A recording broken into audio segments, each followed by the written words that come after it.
Hi, everybody, and welcome to week 6 in our consumer behavior course. This week we're going to jump into chapter 6, and this is more focused on the individual as we look at the self, mind, gender, and body.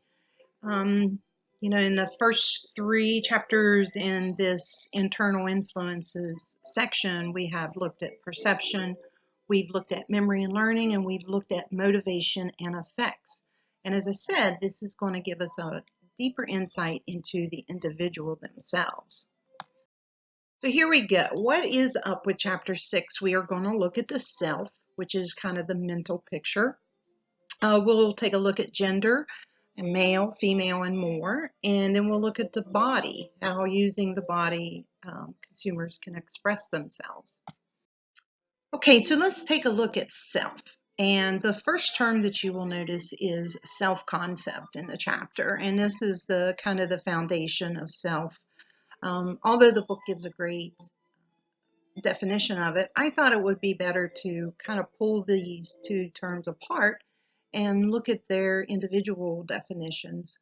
According to Merriam-Webster, self is an individual's typical character or behavior, the entire person of an individual. And then concept is something conceived in the mind, an abstract or generic idea generalized from particular instances. Now, those instances can arrive from self-esteem and social comparison. It can also arrive from a collective self, where a person derives his or her identity in large measure from a social group. And as you'll read in the book, identity is any category labeled with which a consumer self-associates that is amenable to a clear picture of what a person in that category looks like, thinks, feels, and does. Ideal and actual self. So we have these two different selves within ourself, and our ideal self is our conception of how we would like to be, okay? And then our actual self is our more realistic appraisal of the qualities that we have.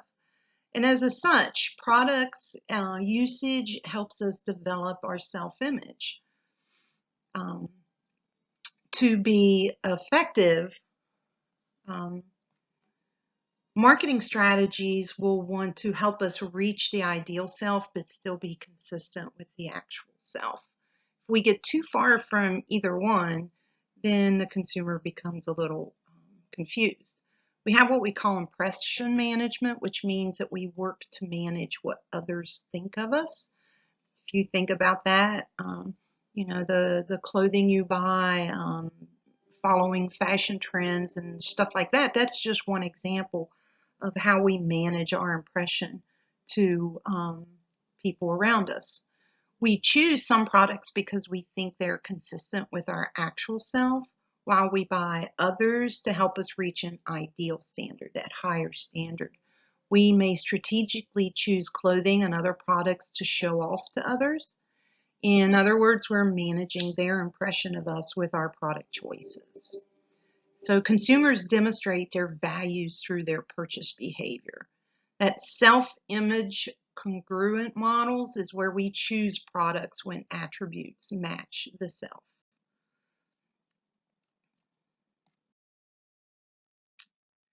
You are what you consume, according to the book. So social identity is an individual consumption behaviors. So you might question yourself, who am I? And the answer would be, to some extent, your possessions. Identity marketing is a promotional strategy where consumers alter some aspect of themselves to advertise for a branded product. And that's quite often the case you'll see through social media and things like that. Inference of personality is based on our consumption patterns, and people who have this incomplete self-definition complete the identity through their acquisitions.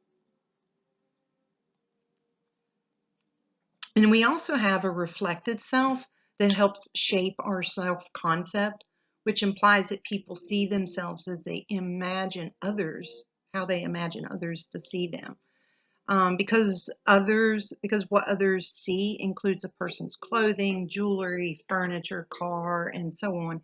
It stands to reason that these products also help create the perceived self. A consumer's possessions place him or her into a social role, which helps to answer that question, who am I? So to take a look at the extended self, the external objects that we consider a part of us make up our extended selves. Many material objects can help to form a person's identity. And I want to encourage you as we go through these 4 different steps, see if you can identify particular products that help you help define your identity. So first of all, we begin with individual, which our own personal possessions define our identity, such as jewelry and cars and things like that. And then we have our extended self through family. So our residence, our neighborhood, our residence and our furnishings, how we set up house, those types of things that give us, that resemble our family. Community is the next one. So the neighborhood or the town in which we live kind of helps define our identity. And, a lot of products will focus on this extended self. Just think of farmersonly.com. And then finally, we have groups, such as organizations, even landmarks and monuments can help us extend our self, and sport teams. Do you extend your own self, your personal identity regarding a particular sport team or any other type of organization? All right, our second objective in the chapter is looking at gender. We focus on this as a part of our consumer identity. So you see this ad and how it illustrates how the sex role identities are culturally bound by contrasting the expectations of how women should appear in 2 different countries. Gender identity is a very important component of a consumer's self-concept. And you can see this is from an Eastern culture, and this would be from a Western culture, and how the sex roles are completely different for females in these 2 different cultures. It was interesting when my daughter was on deployment and went to Bahrain, and some of the stories she told me about how women were treated differently than we are here in the United States. And those of you who are those of you who are international students or have been to countries like that, you may have some experiences you could share. So gender differences in society, we have gender roles vary, as I just mentioned, by culture, but these are constantly changing and they shift. Many of our gender roles are socialized by marketing. For instance, the Bratz line of dolls licensed its name to a cosmetic line targeted to girls ages 6 to 9. Many societies will expect the traditional roles as I have here. We have agenic roles and communal roles. The agenic are where men are kind of expected to be assertive and have certain skills, and communal roles. Women are taught to foster harmonious relationships and be nurturing.